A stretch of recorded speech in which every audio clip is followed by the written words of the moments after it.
I want to use this platform to tell one more thing. Saima. Yeah. They don't have the category at all.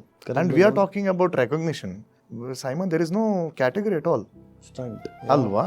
So ನಮ್ಮವ್ರಿಗೇನೆ recognise ಮಾಡಿದ್ರೆ ನಾವು ಹೇಗೆ expect ಮಾಡ್ಬೋದು ಜನ recognise ಮಾಡ್ತಾರಂತ? ನಾನು ಇನ್ಫ್ಯಾಕ್ಟ್ ಫಿಲ್ಮ್ ಫೇರ್ ಬಂದಾಗ there was no category for a debut director ಫಿಲ್ಮ್ ಫೇರ್ಗೆ. ನೋಡಿ, Saima had a debut director category and I won. Nange okay, I'm so happy. I am indebted to Saima. Nange always ಅಂದಿರುತ್ತೆ. But like you said, stunt ಇಲ್ಲ. ನಾನು ಆಗಲೇ debut director ಇರ್ಬೋದು, but stunt ಅನ್ನೋ ಒಂದು important category ಇತ್ತು ಅಂದರೆ ಎಷ್ಟು ಜನ ಇದ್ದಾರೆ. ಆಮೇಲೆ ದಟ್ ಈಸ್ ಅದೇ almost very important part of ಅಲ್ವಾ? ಯಾಕಂದರೆ entire south is being assembled there, ಎಲ್ಲರೂ ಇರ್ತಾರೆ ಅದರಲ್ಲಿ. ಈಗ ಆಡಿಯನ್ಸ್ ರೆಕಗ್ನೈಸ್ ಮಾಡೋದು ಬಿಡಿ, ನಮ್ಮವರೇ ಇಂಡಸ್ಟ್ರಿಯವರೇ ಫಸ್ಟ್ ರೆಕಗ್ನೈಸ್ ಮಾಡಬೇಕು ಟ್ಯಾಲೆಂಟ್ಗಳನ್ನು ಅಲ್ವಾ? ಆವಾಗನೇ ಆಗುತ್ತೆ.